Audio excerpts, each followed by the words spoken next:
Boa noite. Evangelho de hoje, de novo, capítulo 12.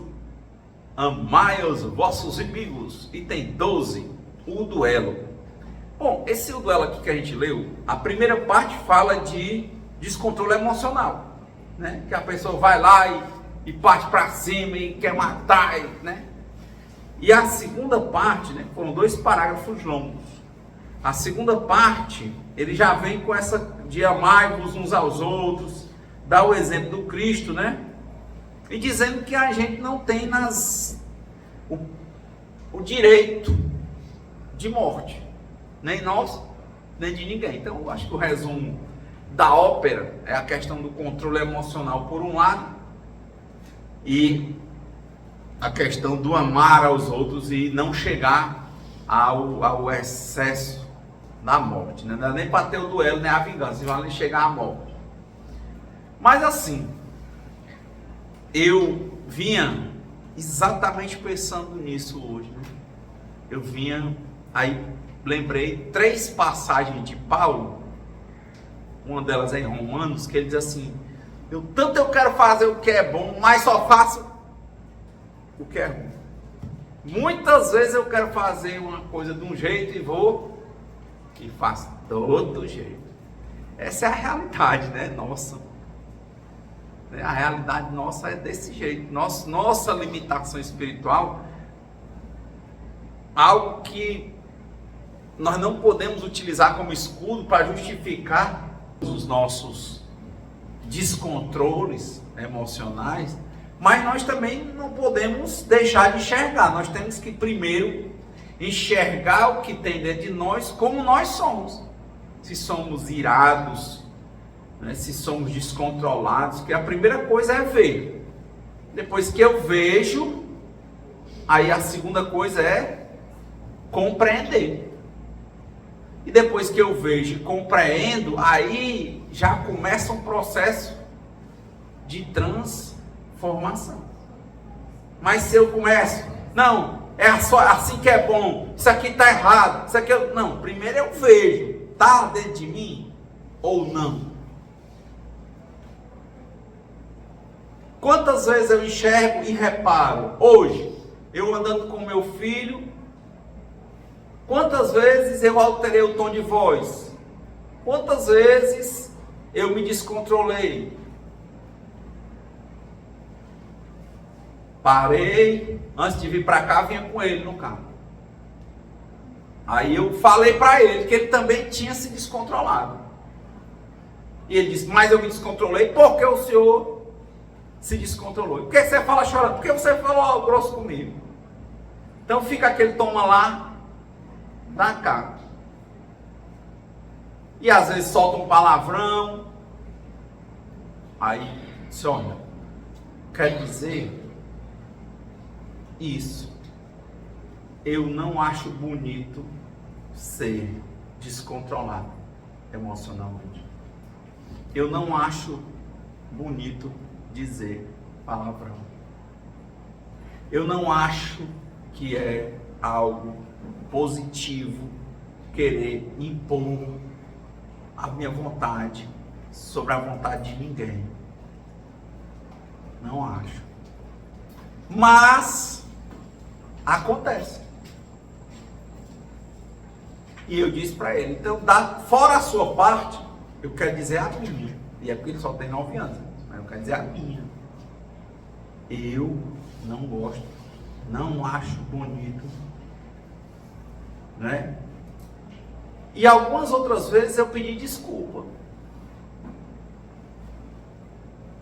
Você diz: poxa, mas não era para fazer. Aí pegou e disse: pai, desculpa, não vou fazer mais. Bom, só por hoje, né? A primeira coisa é essa: se eu vejo um descontrole emocional, primeiro, de novo, eu tenho que ver, compreender, identificar o que é que eu acho, o porquê. E se eu, com o meu descontrole, eu machucar alguém, o caminho é o da reparação. Muitas vezes a reparação é se explicar, mostrar, se expor. Outras vezes é pedir desculpas. E outras vezes é identificar uma forma de reparar. Outras vezes, como não dá mais, que é aquela história, né? A tapa dada, a bala que saiu, a pessoa que já morreu, tem a questão da prece, da oração e da mudança real de conduta. Mas é muito interessante essa parte de Paulo. Não adianta chegar aqui e falar que o tom, né? Porque muitas vezes acontece ainda em mim de ficar emocionalmente não tão controlado. Eu já fui emocionalmente extremamente descontrolado. Hoje, vez por outra, eu tenho uma recaída emocional. O nome é esse. O nome disso é recaída emocional. Mas a diferença de antes para hoje é que hoje eu procuro ver. Eu procuro dar o primeiro passo. Eu procuro dizer que eu sou impotente frente às minhas emoções ainda, muitas vezes. Mas que eu estou em recuperação. Hoje eu não me comprazo com isso.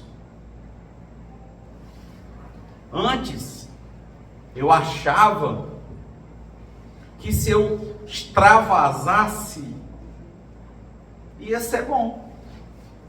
E dá um certo prazer. Alguns hormônios são startados quando a gente grita e fala e se impõe, esculhamba, entende? Dá alguma sensação de prazer. Mas o ônus, o prejuízo, o buraco que fica, tanto nos outros quanto na gente depois, o buraco de relacionamento, é muito maior. Então é importante compreender, ver. Talvez não seja o mais adequado dizer isso aqui é certo, isso aqui é errado. Não, primeiro ver, eu fiz isso, eu sou assim. Ou melhor dizendo, eu estou assim. E quando fez isso, eu fiz isso hoje. E buscar sempre a reparação. Então aqui na nossa fala de espelho, né, que é uma fala em que a gente mostra para que você não me veja, mas que você se veja. Isso é uma fala de espelho. É o que a gente está tentando fazer. É um relato de espelho, pensando o quê? Que nós temos coisas em comum.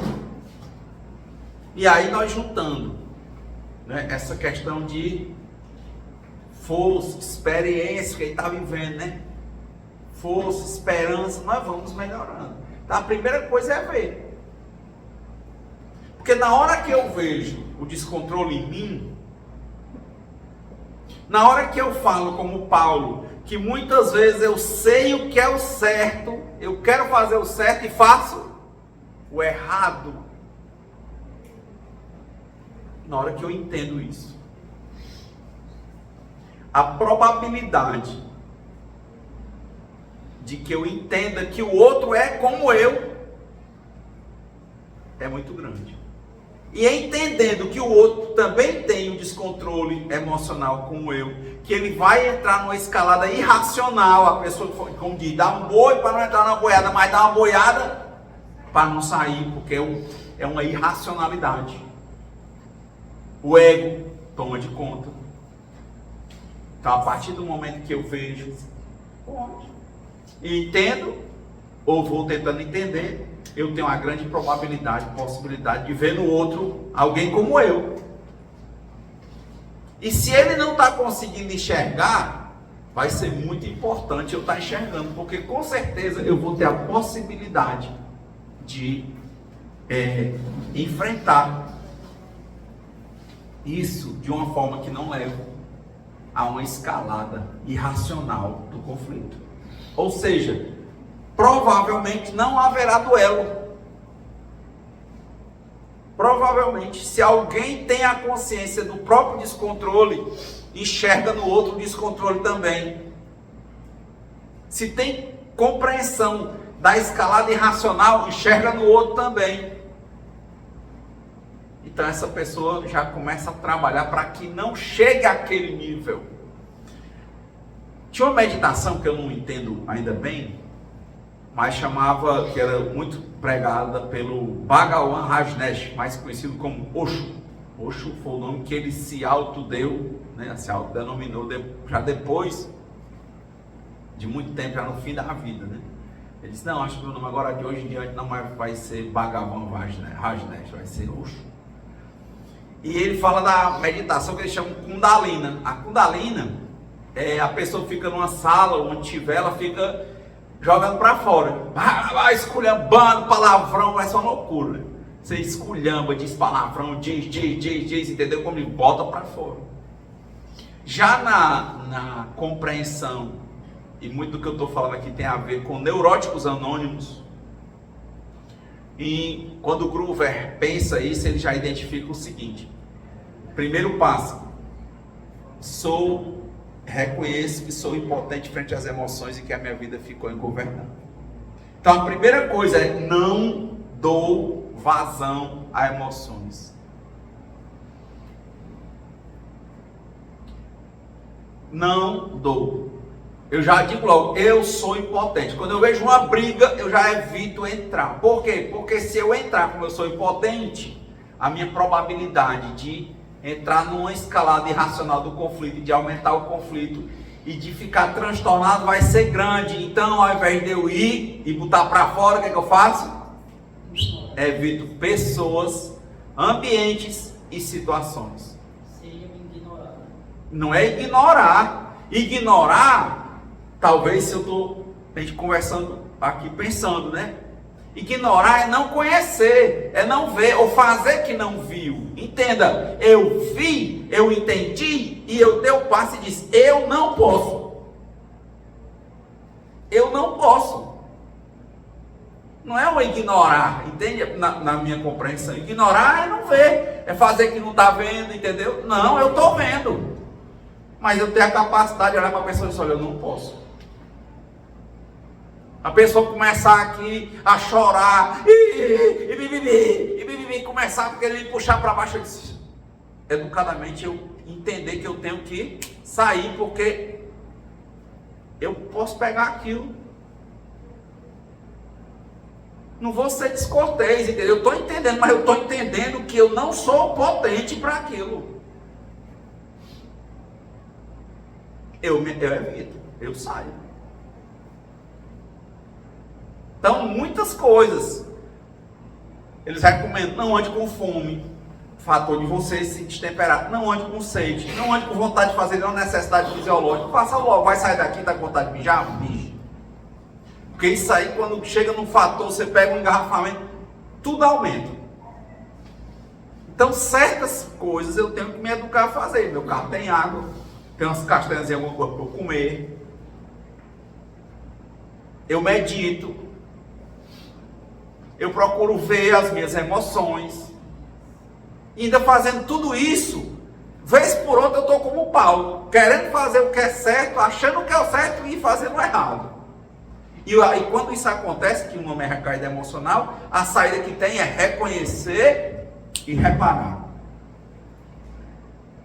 Tem que reparar. Aí a outra pessoa fez que nem não foi nada. Foi nada não, eu tenho que chegar lá e dizer. Meu filho nem lembrava. Eu entrei, eu quero conversar com você. Ele pensou que eu ia falar do problema dele. Eu comecei com o dele, mas trouxe para o meu. Eu tenho que reconhecer, eu tenho que reparar, eu tenho que ter um diálogo aberto comigo, para que eu possa ter um diálogo aberto com a outra pessoa, o máximo que eu puder. Então, é diferente, acho que é diferente de ignorar, não sei se você está compreendendo, é diferente.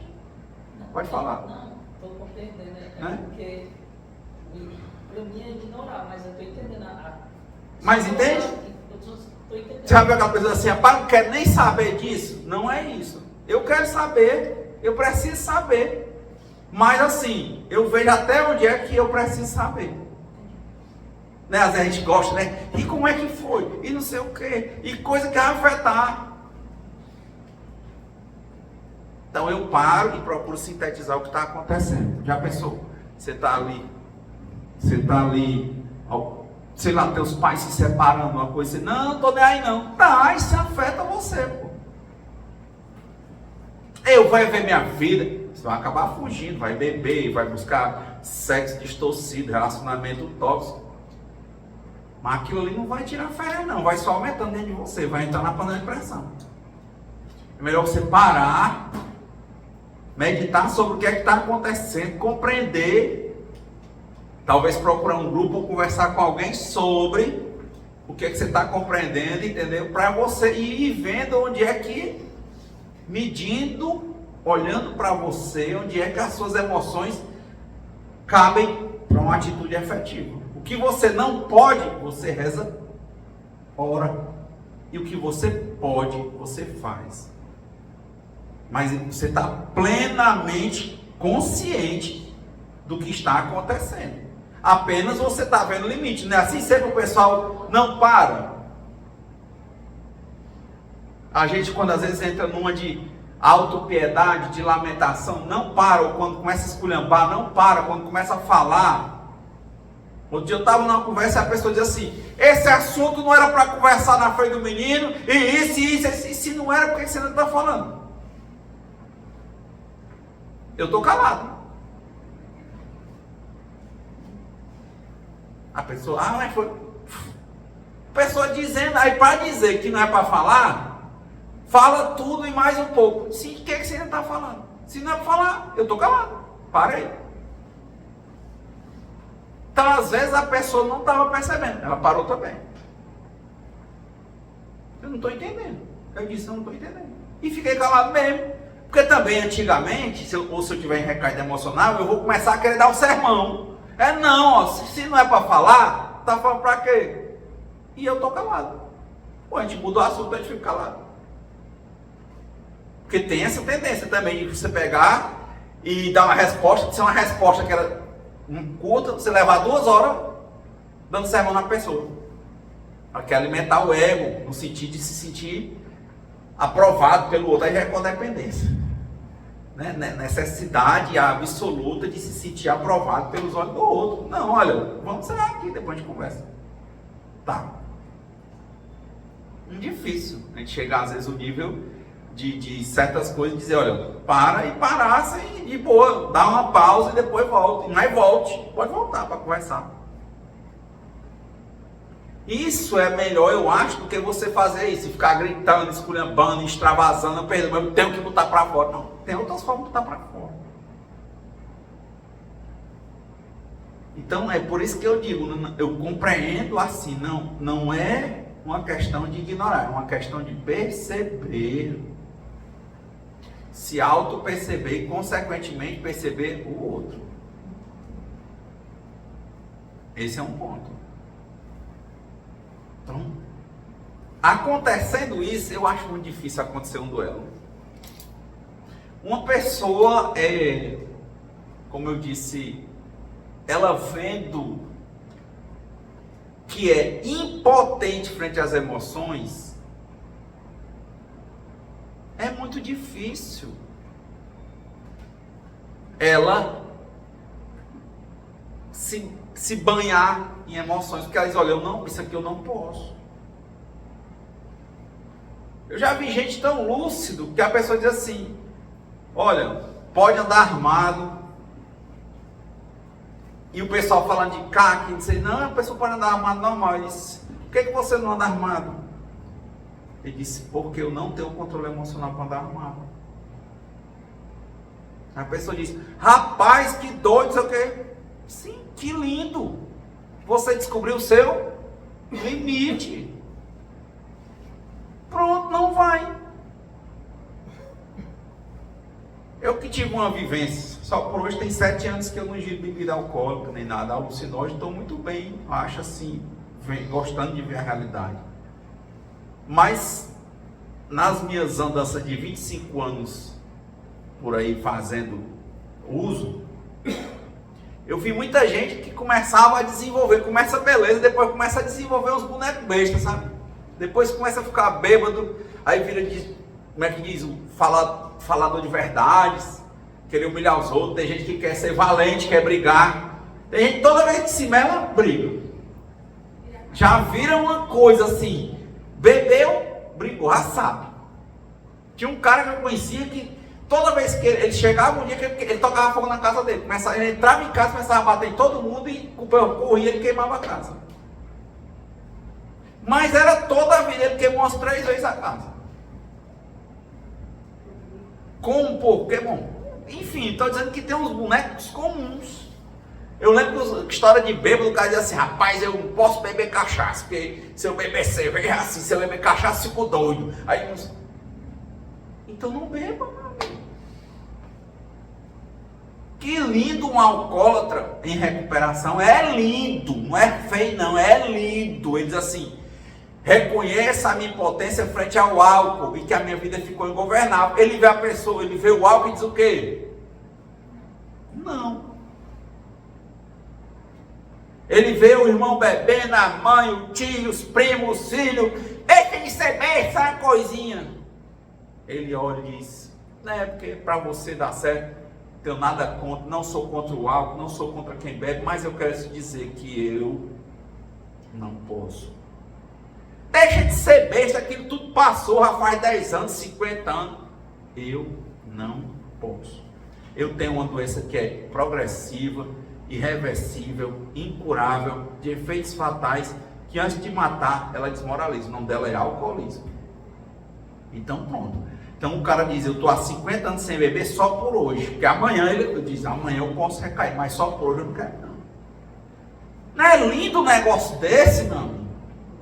Aí o cara diz, rapaz, o cara, como é que a pessoa vai se dizer um codependente, um alcoólatra, um drogadicto? Diga! Mas que lindo quando a pessoa diz, eu sou isso em recuperação. É diferente de ser isso em ativa. Diga. Tá, tem CID e tudo, né? Hoje tem CID, né? É registrado mundialmente, reconhecido como uma doença. É uma doença, de novo, incurável, progressiva, irreversível, de efeitos fatais, mas que antes de matar, desmoraliza. Não só a pessoa. Gera, por isso que Alcoólicos Anônimos, que tem os alcoólatras em recuperação, não é alcoólatra em ativo. Você não é lá para beber bebida alcoólica, está em recuperação, não está curado. E tem o Al-Anon, são os parentes, e a latinha, a família, né, para as crianças, de que convive com a pessoa que tem problema com o alcoolismo. No Narcóticos Anônimos tem o Naranon, Naratim. E paralelamente tem os grupos mesmo, codependentes anônimos, tudo tem aqui em Fortaleza, dependente de amor e sexo anônimo, fumantes compulsivos anônimos, por aí vai. Mas eu acho a coisa mais linda do mundo, uma pessoa dizer, eu sou isso em recuperação. Porque se ela está seguindo a programação de 12 passos, ela sabe que tem limites, e pronto, ela bota as cercas em volta dela. Isso aqui não dá pra mim. Ele vai pra uma festa, tá de boa, tá com 50 anos que ele não bebe, não sei o que, ele começou a sentir água na boca com vontade de beber, o que ele vai fazer? Se ele tiver bem em recuperação, ele diz, ó, vou embora. Que foi? Nada. Não. Tem um negócio pra resolver. Vai embora. Tá bem? Tudo bem. Não tá bem? Sai. Não é lindo um negócio desse? Vai ter duelo com um homem desse? Não vai nunca. Mas só que a gente desafia o mundo, entendeu? Desafia. Ele diz assim, não, eu posso. Qual é o drogadicto? Hoje eu vim, andei de bicicleta 24 quilômetros. Passei ali a Cracolândia ali, na frente da igreja de Santa Edvígia, ali por trás ali, né? Perto da Santa Casa. Qual é daqueles caras ali, aquelas meninas ali, que começaram a beber e usar droga, dizendo que elas iam chegar àquele nível? Ninguém, meu filho, porque não quer entender que tem limite. Toda vez começa, beleza. Eu conheci um cara que dizia assim, eu comecei lá no Clube Regatas, olha, ele tem 70 anos, eu comecei lá no Clube Regatas com brilhantina no cabelo, perfume aquele do Lancaster, exatamente, perfume Lancaster, estilo Elvis, cabelo no gel, e no final eu estava lá em casa, a ferramenta da casa era só caixa de ovo. Eu saía, quando tinha um dinheirinho para comprar um frango, eu saía para comprar o frango no domingo, e os caras diziam assim: ei, macho, bota tomar um. Aí o cara chegava: não, eu vou ali, tem barriga branca, abestado, já pior tu, mano. Aí ele voltava, começava a conversar por ali, quando via comprar o dia do frango, comprar um litro de cachaça, ou deixava o frango ali, só voltava para casa 2 dias depois. Esse é o bêbado. E ele dizia: rapaz, estou há 50 anos sem beber. Ele disse: hoje eu tenho uma casa, tenho respeito, não tinha mais nada. Que bom, ele sabe, se ele voltar a beber, perde tudo de novo. Não recomeça não, é igual a velhinha que apaga, volta de onde parou. Então assim, é muito raro, a gente começa a falar disso, sabe, a pessoa, eu me reconheço como comedor compulsivo. Eu me reconheço. Agora, eu sou um comedor compulsivo em recuperação. Eu não brinco com comida, não. Porque eu gosto. Pô, calma. Tenho que dizer, olha, isso aqui eu não vou.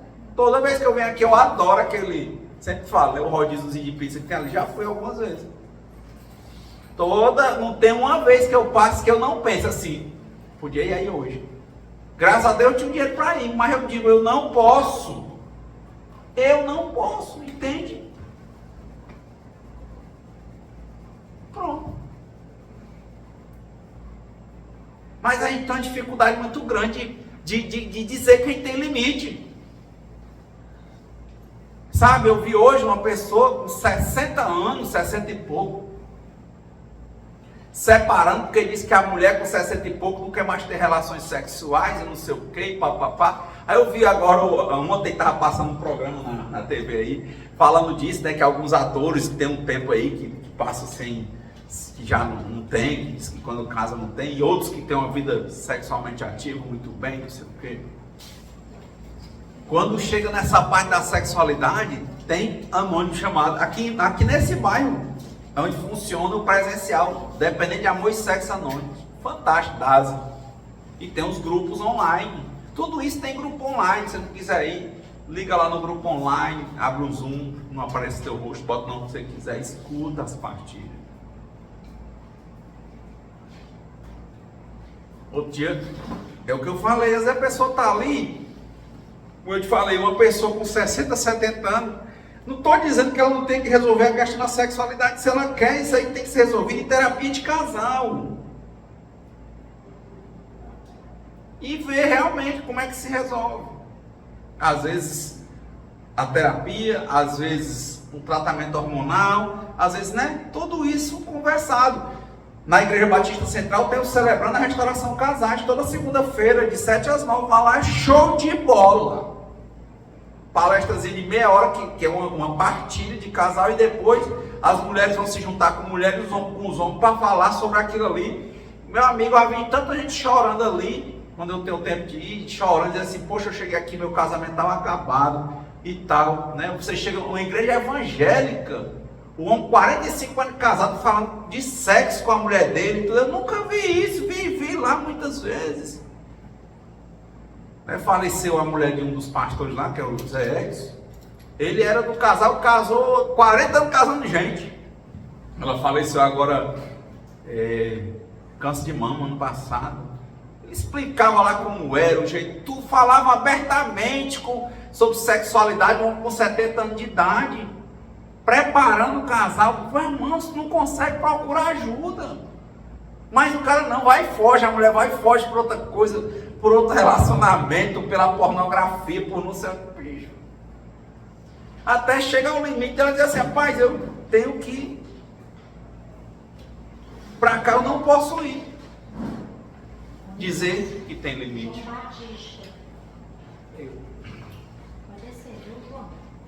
procurar relacionamentos saudáveis, identificar os próprios limites. Não tem vergonha de ter limite. Hoje, eu filmei, eu falei que outro dia tem um tio que me criou, 84 anos. Ele disse que desde o dia que ele nasceu, que a mulher parteira, quando tirou da barriga da mãe dele, disse que ele é homem. Aí sabe o que ele estava fazendo hoje?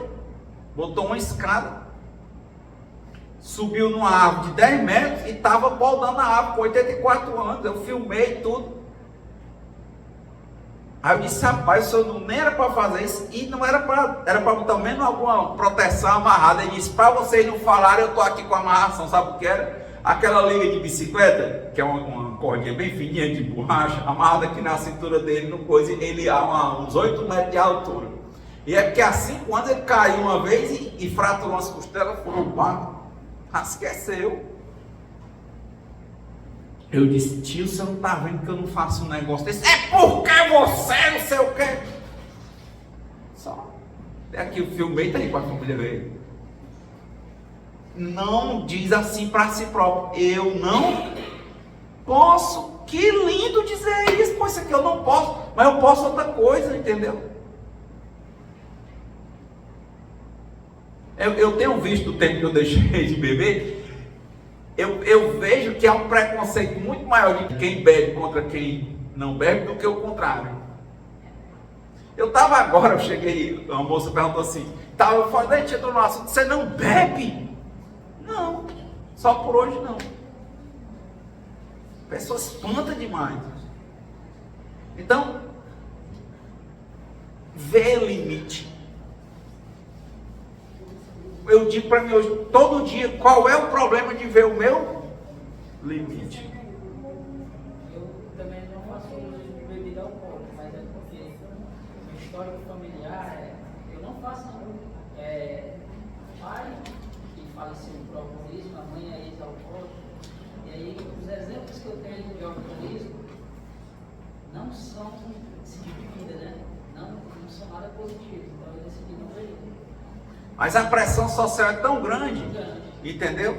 Que nunca dá para dizer, é uma sociedade que é tão difícil que nunca dá para dizer que você nunca vai beber. Eu conheci um cara, por isso que eu digo, é muito melhor dizer assim, ó, isso aqui é um negócio que a gente tem que tomar cuidado. Eu conheci um cara que ele era a vida inteira, um bom filho, bababá, aquela coisa toda, tinha um barzinho, não bebia nada. Cara, parece que a referência dele parece que era a mãe. Quando a mãe dele morreu,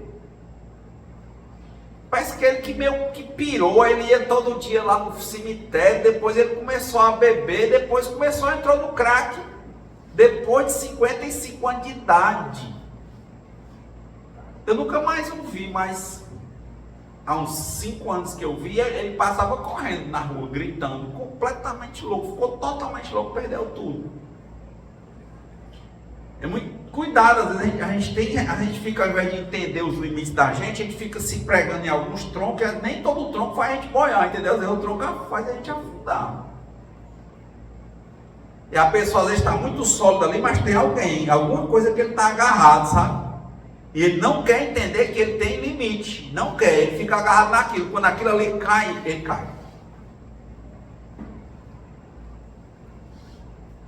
Um dia uma senhora que me falou, né, dizendo, eu não tenho problema, eu sou avó, alguém está aqui todo dia, eu sou mãe, eu tenho família, meus netos nasceram saudáveis, meus filhos saudáveis, está tudo bem, tudo ótimo. Aí eu disse, mas a vida tem dor, velhice, doença e morte, todos os troncos vão ser tirados, e você ainda assim tem que saber do seu limite e está bem. Não pensa depois assim, rapaz, você foi muito assim com a mulher. Não, eu disse que é a verdade. Dor, velhice, a vida é mutação constante. Eu vejo muito cara que é todo durando. Isso aí não é pra mim não. Porque ele tem algum tronco que ele tá agarrado, entendeu? Aquele tronco uma hora cai. Você se segura sem ele? Né? Eu conheci outro filho, mesma coisa. Ele era o melhor filho da mãe dele. Morava na favela, tirou ela da favela. Trabalhava vendendo pão, era caixa, depois conseguiu tirar a carteira. Era tudo organizado. O tronco dele, acho que era a mãe. Quando a mãe dele morreu, esse cara já tinha casado, ele entrou no alcoolismo. Acabou com tudo, eu estava assim, totalmente desmoralizado. Aí ele desenvolveu uma hérnia aqui, foi ficando grande, nunca foi tratar, qualquer coisa. Aí puxava a hérnia pra fora. Aí tem gente assim que fica mostrando. Aí eu tô lascado, aí bebi, aí começou a dar convulsão. Morreu disso. Também começou depois dos 50. Então só estou dizendo que se a gente vê que tem limite, todo mundo é parecido, mas a gente, de novo, a gente acha assim, isso aí não é para mim não, eu nunca fiz não. Ou então eu faço só um pouquinho. Eu conheço gente hoje, isso aí é porque é só olhar a realidade, a pessoa brinca. Eu cheguei um cara pai, estudioso, assessor de tribunal. Ele disse, rapaz, trabalho o dia todinho, de noite eu aluguei uma salinha para estudar. Rapaz, tu tem pique, chega de noite, ainda vai estudar e tal. Aí me conta, começou a me contar, tal. Aí disse, ó, mostrou aqui o remédio tarja preta. O pessoal usa quem tem nível leve de autismo, que é para ficar focado. Isso. Tomar remédio, disse que era para estudar. Tem, eu não estou dizendo a você. É a muleta, né? Eu estou te dizendo. Começa, acha que não é nada, mas vai dar problema. Entendeu? A pessoa acha assim, é só um pouquinho. Eu conheci autoridades que eu me pressionava assim, eu chegava para trabalhar 7 da manhã, 8. Aí dava 9 horas da noite, é lógico, eu estava exausto. 8 horas interno, um ar-condicionado e tudo. A pessoa dava meia-noite, estava duro. Isso que é isso? Toda hora a pessoa trabalhava um dia, virava a noite, no outro dia estava no ponto. Eu disse, que é isso? Que é que essa pessoa... Eu pensava, eu estou morto. Uma pessoa mais velha do que eu, desse jeito, fui andando, convivendo. O que a pessoa fazia? Se auto-administrava cocaína, que é uma anfetamina. Ele achava, ele acha, talvez ainda, né, que ele domina. E tudo isso, gente, são duelos. Porque não é só o duelo com o outro, é o duelo conosco. Entendeu? Eu olhei assim, a pessoa, rapaz, qual é a lógica disso? O índice de gente que anda de... Eu adoro andar de bicicleta. Mas coisinha pouco, mas 12 quilômetros, assim, minha mãe mora no Benfica, eu vou até o mercado dos peixes e volto. 12. Aí, com o índice altíssimo, esses caras que andam de bicicleta 90 km, 100 km, o índice altíssimo de drogadição. Doping, drogadição, cocaína, anfetaminas. Eu digo que não é fácil. Uma vez eu fui andar 25 km, mas foi difícil. 25 e 25. O cara anda 150 km, 200. Não que não tem a possibilidade, mas diz que o índice está altíssimo. De novo, a pessoa não vê limite, não faz cerca, vai fazendo, acha que é besteira, que é legal, melhor estar fazendo isso aqui, cheirando aqui e andando de bicicleta do que estar na rua bebendo e fazendo besteira. De novo, você está plantando. Aquilo vai crescer. É igual também academia, né? Tipo assim, o cara, as pessoas vão pra academia e não vê limite, acaba tomando anabolizante, passa do ponto. É por aí também. Tem gente viciada em exercício, porque até determinado momento também vai dar. Então, de novo, né? A noção aqui é equilíbrio. A gente só faz equilíbrio quando a gente entende que tem limite. Quando a gente se conhece, né? E para saber o limite, a gente tem que se ver. Autoconhecimento é tudo. Mas autoconhecimento nessa perspectiva. Um autoconhecimento humilde. Humildade não é uma condição muito diferente. Elias, Erato e Anaí. Humildade vem de humus, né? De terra. É só de ter o pé no chão. É só de se ver e dizer assim, olha, poxa, mas isso aqui é um limite. Se eu fosse contar o tanto de limite que eu tenho infinidade de limites. Mas eu vou trabalhando com eles. Então, sabe, cada coisinha, né? Não ando com fome, não ando com sede, procuro não andar com sono. Quando descontrolo, procuro conversar, procuro falar. Se eu não estou gostando de uma coisa no meu relacionamento, eu procuro chamar e conversar. Se às vezes eu for grosseiro, depois a pessoa falar, eu digo, olha, mas isso aqui eu não estou gostando, não é assim. Eu gosto, por exemplo, de tempo de qualidade. Eu não quero chegar aqui e a pessoa ir para o celular, não quero. Eu digo. E da mesma forma não vou fazer.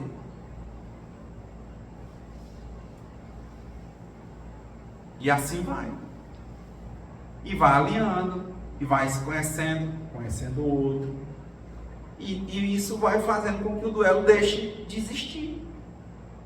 Mas é difícil, porque a gente não quer ver os nossos próprios limites. A gente quer ser ilimitado.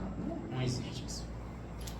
É duro, eu sei que é duro para todo mundo. A gente quer... Sabe, uma das coisas que eu gosto de escutar, alguns que se dizem evangélicos, né?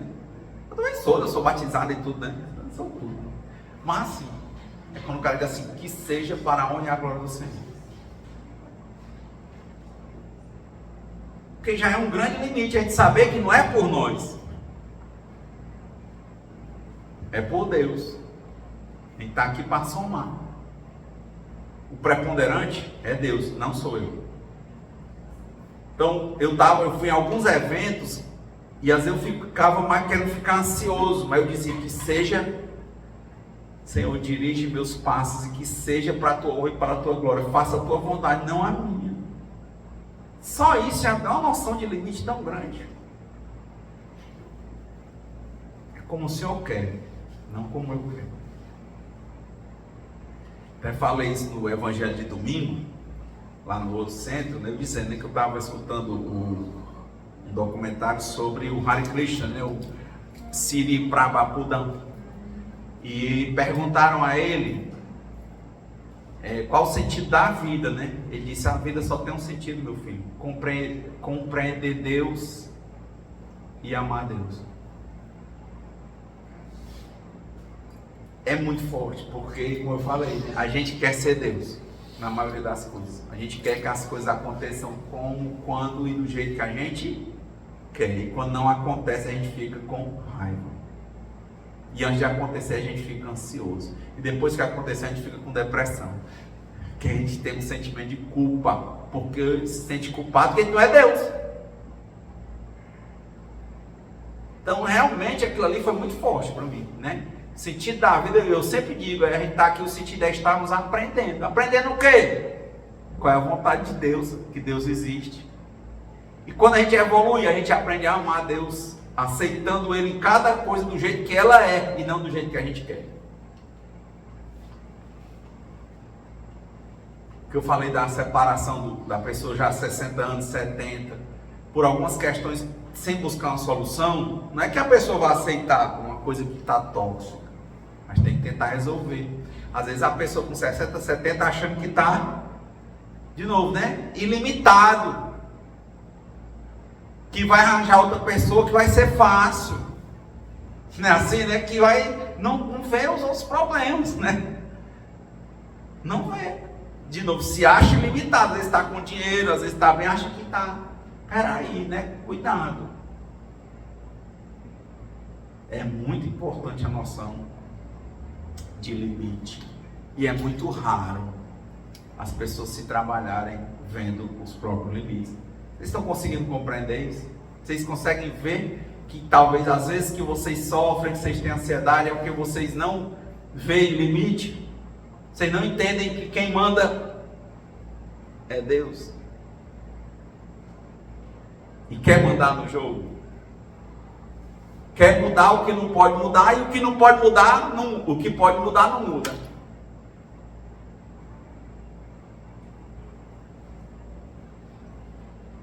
É aí. Esse é o ponto.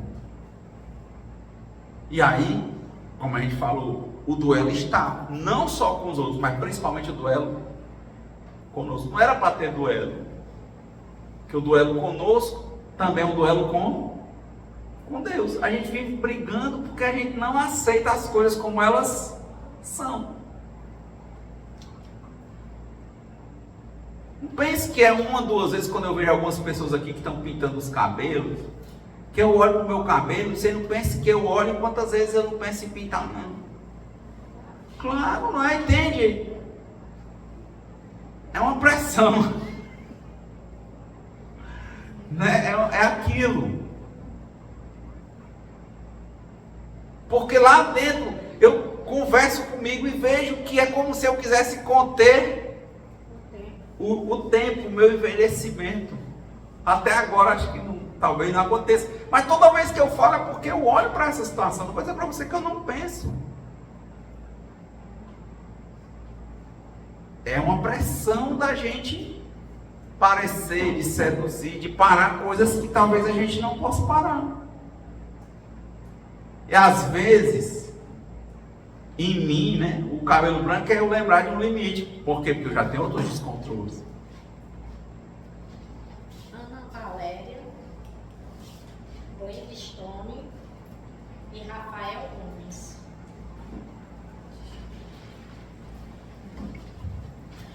Então, dado o tempo, né, quer dizer, duelo é coisa de gente que se acha muito poderoso. E quem se acha poderoso acaba brigando. Porque sempre você encontra alguém que é mais forte. Ou alguém que quer resistir a você. E quem briga, uma hora mata. Márcio e Luana. Então, dado o tempo, que Deus nos conceda a serenidade necessária para aceitarmos as coisas que nós não podemos modificar. Coragem para mudar aquelas que nós podemos e sabedoria para reconhecer a diferença. E que seja feita sempre a vontade de Deus e nunca, nunca, nunca a nossa. Muita paz e boa semana.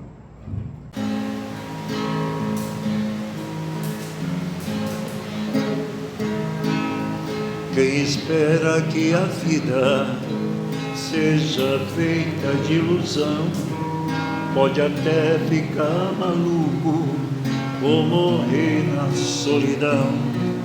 É preciso ter cuidado pra mais tarde não sofrer.